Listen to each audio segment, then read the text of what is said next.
Так. Ой. Добрый вечер, девчонки и хлопчики. Может, вы мне допоможете? Вось моя шапка. Только я не разумею, як туди може втиснуться нейкая справа. Усім привітання! Салют, Топа! О, добрый вечер! Нясі хутчэй свою шапку, Яна. Навошта табе моя шапочка? О, для важной справы. Хочу ведаць падрабязнасці, а то я не прынясу. Янка, няўжо табе шкада нейкай шапачкі для свайго лепшага сябра? Шапачка ў мяне вельмі прыгожая, таму мне трэба ведаць, для якой яна табе патрэбы. Ой, не хвалюйся. Носить твою шапку я не збіраюся. Чакай, я прынясу. Толькі паабяцай, што раскажаш мне ўсё і з падрабязнасцямі. Бяжы. Так, Яна прынясе мне сваю шапачку. Трэба будзе яшчэ папрасіць у кагосьці галаўны убор. Топа, я прынесла.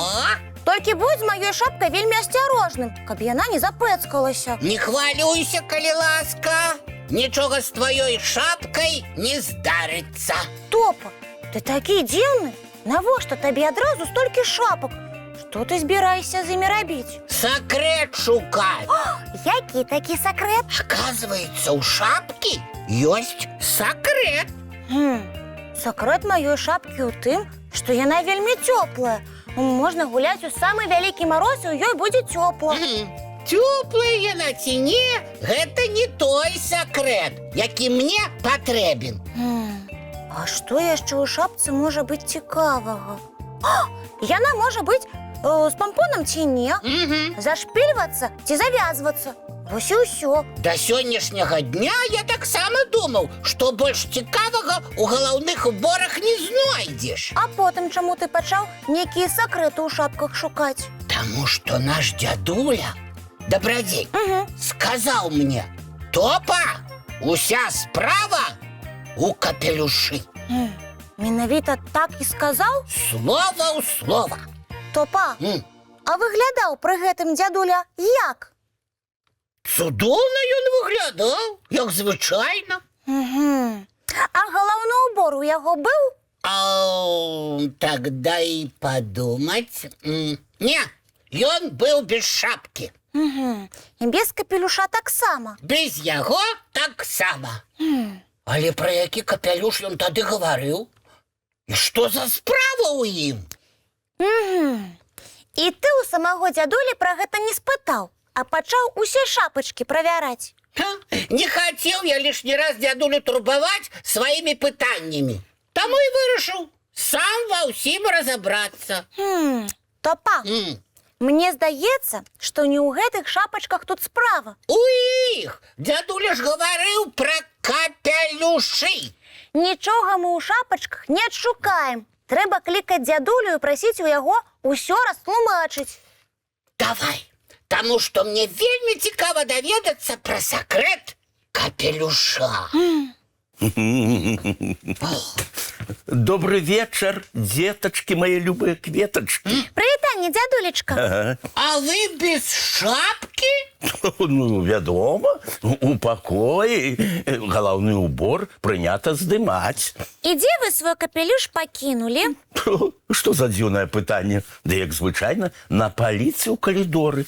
І ў ім справа ляжыць? Топа, я не разумею нешта. Можа, штосьці не дачуў? Калі ласка, паўтары, што ты сказаў зараз? На самой справе, дзядулечка, гэта не я, а вы сказалі, што ўся справа ў капелюшы. Значыць, на палічцы ў калідоры нейкая важная справа ляжыць. Сапраўды уся справа у капелюшы. Усё вырашана. Мае новыя казкі хутка надрукуюць, і дзеці атрымаюць новую кніжку казак, якія будуць чытаць з задавальненнем перад сном. Ой, дзядулечка, віншуем! Спадзяюся, мы з Топам і ўсе гледачы калыханкі стануць першымі слухачамі казак. Абавязкова, кветачкі мае. Почакайте, только я не разумею, при чым тут капелюш? Ваши казки трэба читать у капелюши, ці у ім іх слухаць? Для таго, каб чытаць і слухаць казкі, галаўны ўбор не патрэбны.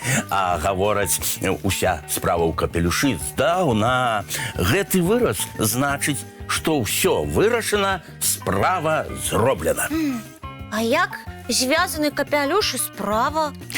Ёсць некалькі версій паходжання такога выразу. Мне адна з іх падабаецца. Ёй з вамі я задавальненнем падзялюся. Дядулечка, слухаем уважліва. Итак, перанясёмся у часы, калі не было тэлефонаў, тэлевізараў, інтэрнэту, аўтамабіляў, тады нават не было. У такія часы лісты ці важныя паведамленні дастаўлялі ганцы. Правильно, ганцы, людзі, якія хутка скакалі верхам на кані і дастаўлялі важныя дакументы. А каб у дарозе дакументы не сапсаваліся і не згубіліся, іх часта хавалі ў капелюш. А калі ўручалі такую паперу, яе вельмі важна даставалі якраз з капелюша. Так. Атрымлівалася, што важная справа і знаходзілася у тым самым капелюшы. Прайшоў час, і важныя паперы пачалі перасылаць поштай. Замест конніка цяпер машына ці камп'ютар, а выраз уся справа ў капелюшы застаўся.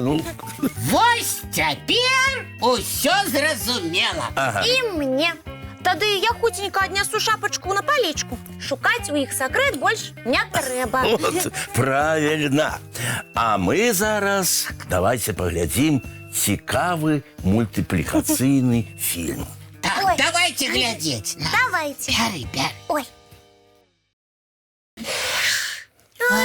А зараз, дзетачкі мае любыя кветачкі, час рыхтавацца да сну. Мыем тварыкі, чысцім зубкі, а потым бяжым у ложачкі на мяккія падушачкі пад любімыя коўдрачкі. Цікавых сноў, дзяўчынкі і хлопчыкі. Вочки закрываюцца, сны казкі пачынаюцца.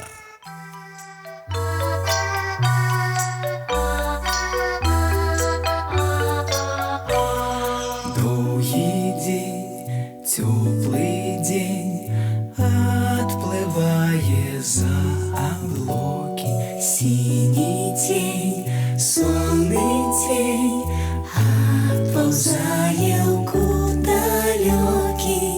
Збеглі зайкі ўсе ў лясы, змоўклі птушак галасы, і буслы ў гняздо схавалі свае доўгія носы.